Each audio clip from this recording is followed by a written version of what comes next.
वक्फ board के chairman मौलाना Shafi'i सादी के सिलसिले में कांग्रेस की नई हुकूमत का फैसला अफसोसनाक है, तशवीशनाक है, हैरत अंगेज है।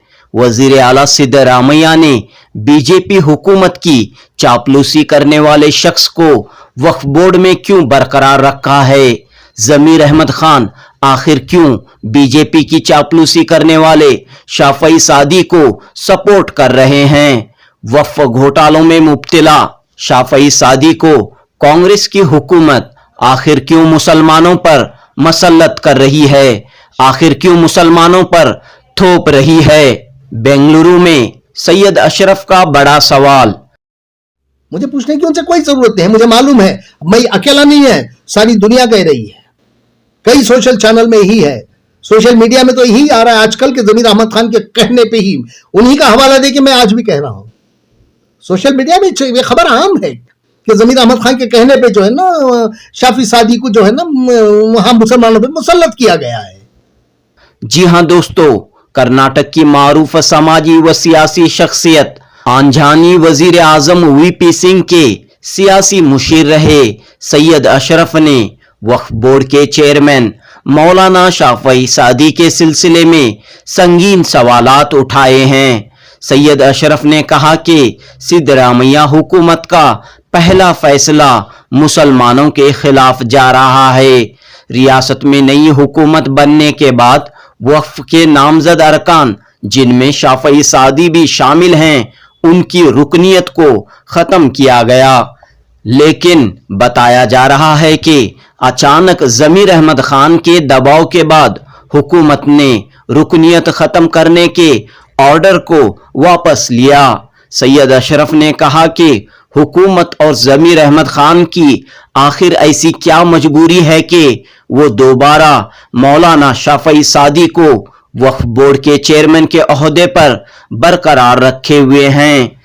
सैयद अशरफ ने कहा कि मौलाना शाफई सादी बीजेपी हुकूमत की जानिब से 2 मरतबा वक्फ बोर्ड के रुकन नामजद हुए हैं। मौलाना शाफई सादी ने असम्बली इंतखाबात के आखिरी मरहले तक बीजेपी के हक में मुहिम चलाई है, बीजेपी के उम्मीदवारों को जिताने की कोशिश की है। लेकिन अफसोस कि अब कांग्रेस की हुकूमत भी मौलाना शाफई सादी को मुसलमानों पर थोपने की कोशिश कर रही है। सैयद अशरफ ने कहा कि वो इस पूरे मामले के खिलाफ शिद्दत के साथ आवाज उठाएंगे और लोगों को बेदार करेंगे। जुनूबी न्यूज रिपोर्ट।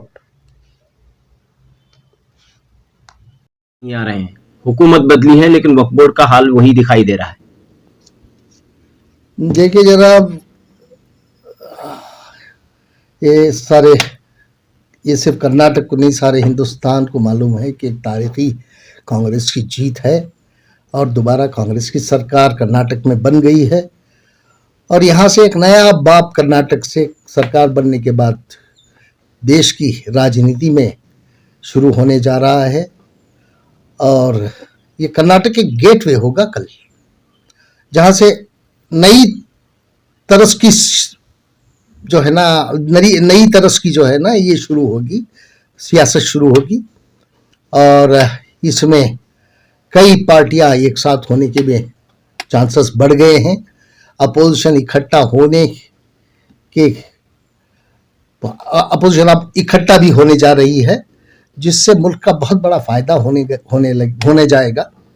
इसे कर्नाटक की सरकार जो है ना बनने के बाद हिंदुस्तान की सियासत पे बहुत बड़ा बदलाव आने जा रहा है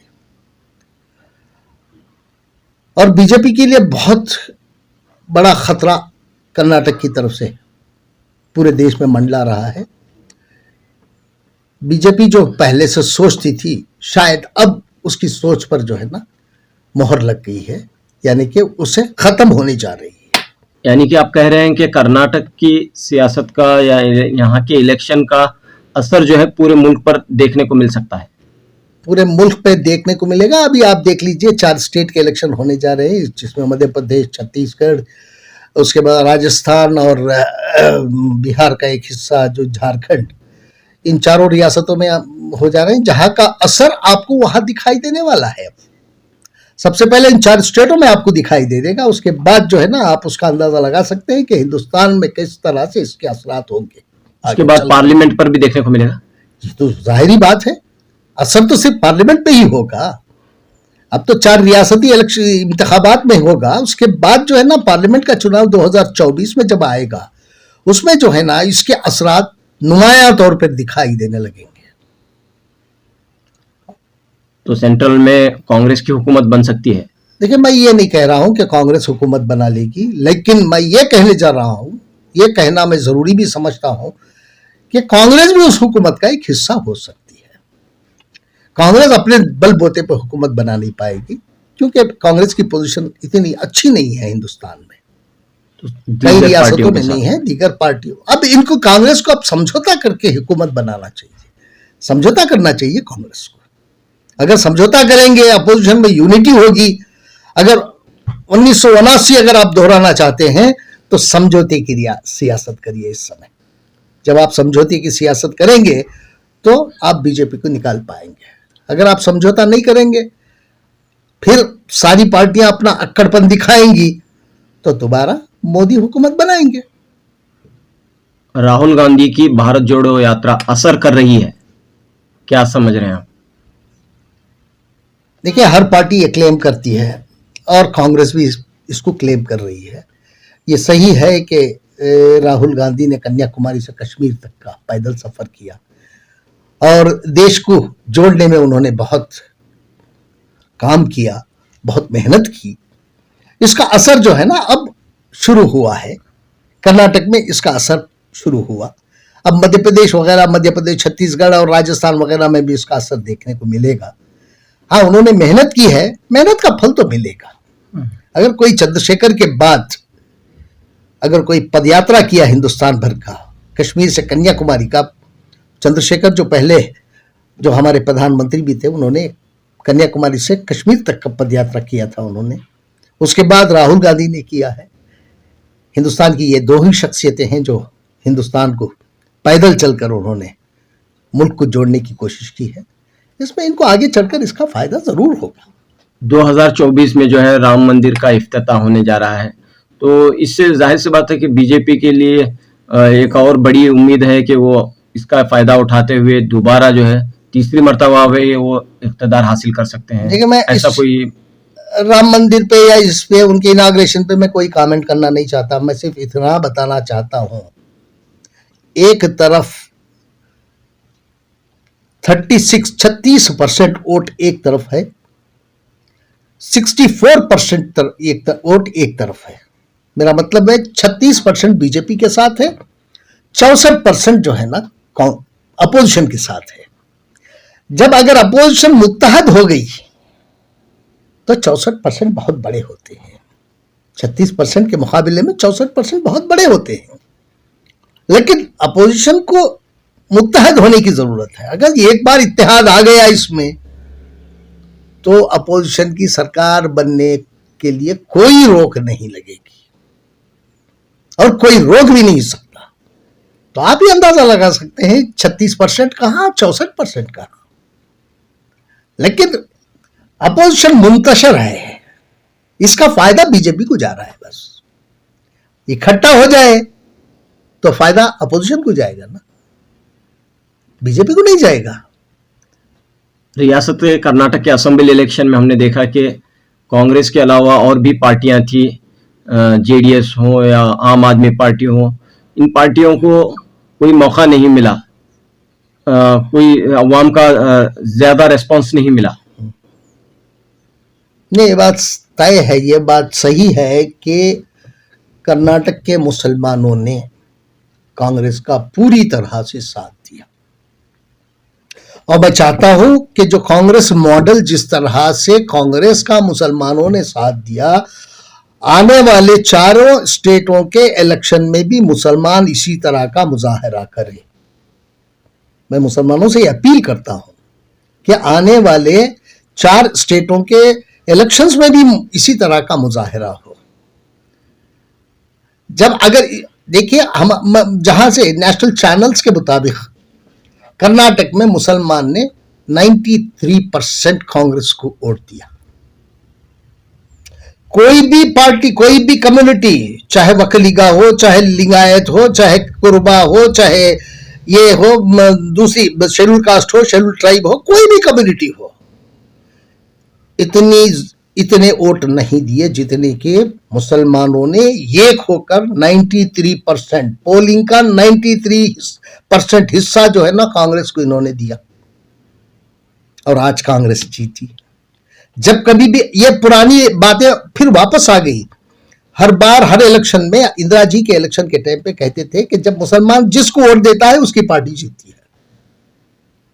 यह आम सी बात थी उस जमाने में। राजीव गांधी के जमाने में ये आम सी बात थी, मुसलमान और शेड्यूल कास्ट जिसको वोट देता है वो पार्टी कामयाब हो जाती है। आज दोबारा यही माहौल आ गया कर्नाटक में कि मुसलमान ने जिसको साथ दिया वो पार्टी जीत गई। लेकिन कांग्रेस ने हमें दिया क्या है अब? यानी कि कैबिनेट बनने के बाद नहीं, कैबिनेट छोड़िए, कैबिनेट पे भी कोई बहस नहीं करूंगा मैं, उस पर कोई बात नहीं करूंगा। मैं ये पूछ रहा हूं कि मुसलमानों को सबसे पहला ऑर्डर, ये ऑर्डर था 22 तारीख 22/5/2009 का एक ऑर्डर निकलता है जिसमें वक्फ बोर्ड के तमाम नॉमिनेटेड मेंबर्स को उनकी रुकनियत को खत्म कर दिया जाते हैं और खत्म हो जाती है। और ये जो है ना, ये ऑर्डर जो है ना मुसलमानों के लिए बहुत ही जो है ना अच्छा ऑर्डर था, सही था, और सही था मुसलमानों के लिए, और मुसलमान खुश हुए उस ऑर्डर के बाद। दूसरे दिन 24 तारीख को एक ऑर्डर निकलता है आपका। 24 तारीख में उस ऑर्डर को, जो पहले ऑर्डर किया था तब सबकी रुकनियत खत्म कर दी गई थी, उसको बहाल कर दी जाती है। क्या मुसलमान यही चाहता था, यही एक्सपेक्ट कर रहा था आपसे? क्यों, क्या बात थी, क्यों आप दोबारा उनको बहाल कर दिए? शाफी सादी है कौन? ये तो बीजेपी का है आदमी, ये बीजेपी का आदमी है, और बीजेपी के आदमी को हमारे ऊपर क्यों मुसल्लत किया जा रहा है? किसके कहने पे? क्यों? ऐसी क्या कांग्रेस के पास ऐसी क्या मजबूरी थी जो शाफी सादी को दोबारा हमारे ऊपर मुसल्लत किया जा रहा है? आखिरी दिन तक शाफी साहब बीजेपी के लिए वोट मांग रहे थे। एक दिन पहले, पोलिंग से 2 दिन पहले, ये बुकापटना एक खरिया है सिरा ताल्लुक में, ये खोबली है, गो बुकापटना उसका नाम है। बुकापटना में ये लोग ये आते हैं, सादी साहब वहां, और जामा मस्जिद, बुकापटन की जामा मस्जिद में एक मीटिंग बुलाते हैं, मुसलमानों को वहां इकट्ठा करते हैं और सबसे कहते हैं कि कोई रिकॉर्ड नहीं करेगा, मेरी मीटिंग कोई रिकॉर्ड नहीं करेगा। और वहां से कुछ लोग जो है ना रिकॉर्डिंग भी कर लेते हैं उस मीटिंग की। और क्यों इकट्ठा करें मुसलमानों को, क्यों जमाए मस्जिद में? चेयरमैन की हैसियत से इन्होंने मस्जिद में मुसलमानों को जमा के कहा कि बीजेपी के उम्मीदवार को वोट करो। बीजेपी के लिए वोट मांग रहा है 2 दिन पहले तक। बीजेपी का चापलूस है ये। बीजेपी ने इसको 2 बार नॉमिनेट किया था, और बीजेपी को वोट मांग रहा है जाके बुकापटन में। मैं अपने इसकी बात कर रहा हूं, मैं मेरे गांव की बात कर रहा हूं। मेरे गांव में आके वोट मांग रहा है। बुकापटना मेरे गांव से लगा हुआ है, और बीजेपी की हिमायत में वोट मांग रहा है, बीजेपी के उम्मीदवार को वोट मांग रहा है, और आप उसको ले जाके हमारे ऊपर मुसल्लत कर रहे हैं। क्यों मुसल्लत कर रहे हैं? किसके कहने पे? जमीर अहमद के कहने पे? क्या जमीर अहमद भी अंदरूनी तौर पे बीजेपी के तरफदार तो नहीं है? आपको यह मालूम था कि शाफी सादी ने क्या क्या गुल खिलाए वक्फ बोर्ड में? कितने जमीनों को बेचने का उन्होंने काम किया, बगैर रूल को फॉलो किए, बगैर एक्ट को फॉलो किए, बगैर किसी लॉ को फॉलो करे, यह जमीनात जो है ना वो ये बेच रहे थे, ये लीज पे दे रहे थे। ये हमारे कहने पे आखिर में जो है ना एक जमीन को रोक दिया हम लोगों ने। हमने कहा सीईओ से कि अगर आप इस पे, इसके एग्जीक्यूटिव ऑर्डर पे दस्तखत करते हैं तो फिर आपके खिलाफ हम कार्रवाई करेंगे। और मैंने पूरी तैयारी कर दी थी कार्रवाई की, और ये भी बना दिया था, कंप्लेंट भी बना दिया था, अगर ये दस्तखत करने जा रहे हैं तो उसके बाद जो है ना लोक आयुक्त में इनके खिलाफ कंप्लेंट कर। लेकिन हमने तैयारी भी कर दी थी। इत्तेफाक से जो है ना आज तक वो रुक गई, वरना जो है ना शिव समंदर की 10 एकड़ जमीन कभी की बिक गई होती। हाँ? शिव समंदर के अलावा आपने वर्तुल की जामा मस्जिद का भी अब मामला वो उठाया। मामला भी अभी इसमें है, उसको भी वो तो बिक गई है ना, अब उसको वापस लेना है। शाफी सादी के दौर में कोई चीज वापस नहीं आ सकती, जो एक बार बिक गई बिक गई। आप किसको सपोर्ट कर रहे हैं, क्यों सपोर्ट कर रहे हैं? क्या और कोई मुसलमान आपके पास इसमें नहीं है, कांग्रेस में नहीं है, जो वक्फ बोर्ड की निगरानी कर सके, वक्फ बोर्ड का चेयरमैन बने? और आपके पास कोई कांग्रेस में नहीं है? किसी को बुला के बिठाइए, कांग्रेसी को, जिसके दिल में अल्लाह का खौफ है, जिसमें ऐसे आदमी को आप लाइए, किसी को भी लाइएगा। हम तो ये नहीं करें कि फलां को लाइए फलां को लाइए, हमें उससे कोई मतलब ही नहीं है। अच्छे आदमी को लाइए जो हमारी प्रॉपर्टी की हिफाजत करे, औकाफ की इमलाक और जायदाद की हिफाजत करे। ऐसे आदमी को आप किसी को भी लाइएगा। हमारे पर क्यों बीजेपी के आदमी को मुसल्लत कर रहे हैं? आप जो करेंगे हम मान लेंगे क्या? मेरी हुकूमत से यह दरखास्त है, खासकर सिद्धरामैया जी से मेरी दरखास्त है, आपको किसी ने मिसगाइड किया है, आप उस किसी के मिसगाइड, किसके बहकाव में आके जो है ना इस ऑर्डर को आपने पास किया है, इससे फौरी तौर पर आप इसे वापस लीजिएगा। जिस दिन आपने 22 तारीख को जो ऑर्डर किया, 23/5 को जो ऑर्डर हुआ, वेलकमिंग ऑर्डर था, सिर्फ यहां के लिए नहीं है, बल्कि सादी के गांव में भी जश्न मनाया गया, पटाखे फोड़े गए उसके गांव में, आपको पता है? जश्न मनाया गया कि भाई सादी साहब को निकाल दिया चेयरमैन से। जिस आदमी की कोई इज्जत अपने गांव में ना हो, वैसे आदमी को लाके हमारे ऊपर मुसल्लत कर रहे हैं। सरकार क्यों कर रही है? हम तो मानेंगे नहीं इसको। क्या वजह है कि सर शाफी सादी इतने पावरफुल हो गए कि उन्हें जो है बीजेपी की हुकूमत में भी चेयरमैन बनाया गया, और अब कांग्रेस की हुकूमत में भी वो जो है उस अपनी कुर्सी पर बरकरार रहना चाहते हैं, और इस सिलसिले में जो है उनकी कोशिश भी कामयाब हो रही है? देखिए, जैसा कि आपने कहा कि बहुत ही पावरफुल हो गए हैं, हर चापलूस आदमी पावरफुल होता है, हर चापलूस आदमी पावरफुल होता है, क्योंकि चापलूसी के सिवा उसे कुछ आता नहीं है। और जो है ना, सबसे बड़ी गलती कांग्रेस ने ये की है, कांग्रेस सरकार ने ये की है कि एक आदमी के कहने पे उसको दोबारा बहाल कर दिया गया। वो किसके? जमीर अहमद के कहने पे। जमीर अहमद खान साहब एक ही हैं क्या कांग्रेस में? क्यों नहीं? अगर ये मुसलमानों का मसला था, ये औकाफ का मसला था, तो इसके लिए हमारे पास और 9 एमएलए, 2 एमएलसीज थे। मुख्यमंत्री जी ने क्यों इन 10-12 लोगों को बुला के बिठा के इनसे मशवरा क्यों नहीं किया? ये मुसलमानों का मामला था। जो भी मशवरा देते, 10 आदमी मिलके बैठ के जो भी आपको मशवरा देते, उस पर आप अमल करते, तो हमें उससे कोई ये नहीं था। हम आपके ऑर्डर को मान लेते उस टाइम पे, क्योंकि ये कलेक्टिव डिसीजन था। ये सिंगल आदमी के कहने पे आप किसी को रेस्टोर कर रहे हैं और हमारे ऊपर मुसल्लत कर रहे हैं, इंपोज कर रहे हैं, तो क्यों कर रहे हैं? क्या बीजेपी, अभी 5 साल हमने जो है ना बीजेपी को देखा है, 5 साल हमने परेशानी उठाई है, फिर आप उसी आदमी को लाके हमारे सर पर रख के हमें और परेशान करना चाह रहे हैं क्या? ये हमारी 93% वोट देने का सिला है आपका? ये है? क्या मुसलमानों को चेक लिस्ट में रखना चाहते हैं? मुख्यमंत्री जी, मैं आपको यह कहना चाह रहा हूं, आपको 24 का चुनाव भी लड़ना है। मुसलमानों की नाराजगी अच्छी नहीं। एक आदमी को खुश करने के लिए आप सारे मुसलमानों से नाराजगी मत मोल लीजिएगा। मुसलमानों का ख्याल रखिएगा, और जो भी मुसलमानों के कोई भी मसला आता है तो हमारे सारे मुसलमान एमएलएस को बुला के बिठा के उनके बात करके उनका राय मशवरे लेके, और जो कहेंगे उसको आप भी सही समझते हैं तब उसको इंप्लीमेंट करिएगा। मैं ये नहीं कह रहा हूं कि मुझे बुला के बात करिए, मैं ये नहीं कह रहा हूं किसी और को बुला के बात करिए। जब आपके पास एमएलएस हैं, 9 एमएलएस, 2 एमएलसीज हैं, आप उनको बुला के क्यों नहीं बात करते मुसलमानों के इशू पे?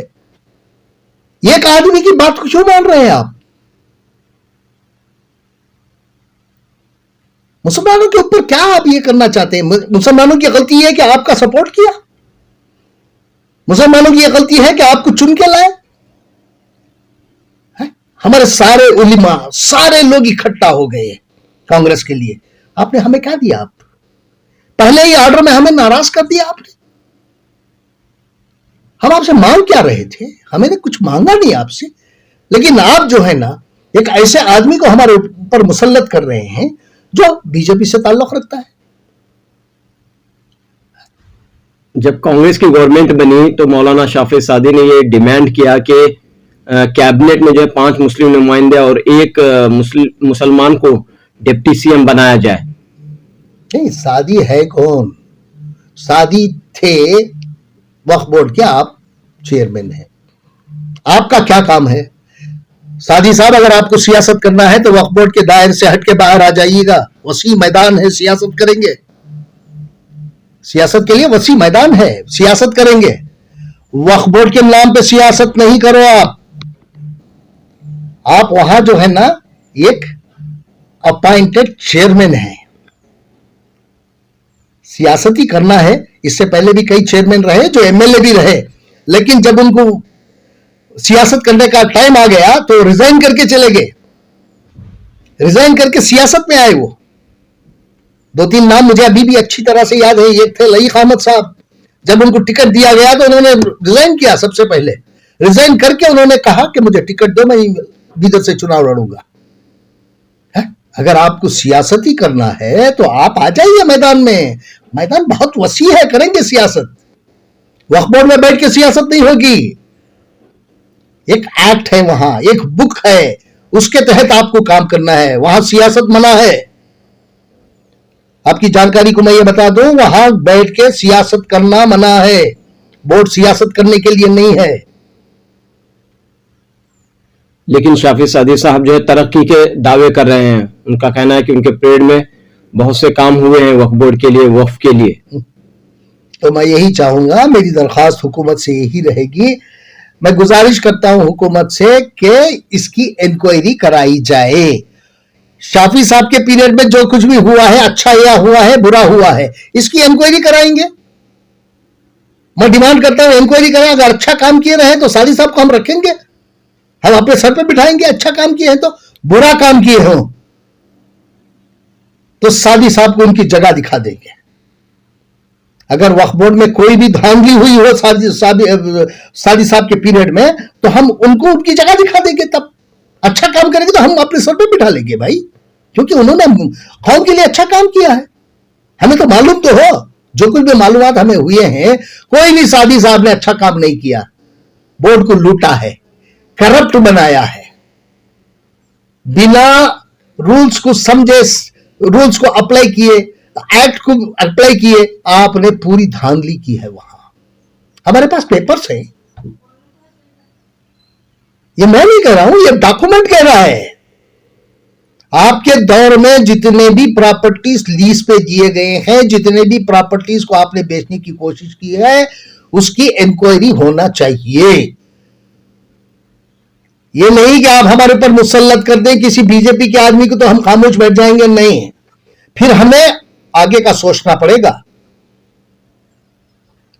क्योंकि 2024 में भी आपको चुनाव लड़ना है। अगर आपने इस तरह से मुसलमानों के साथ सुलूक किया तो आगे चलकर हमें भी अपना इंतजाम करना पड़ेगा।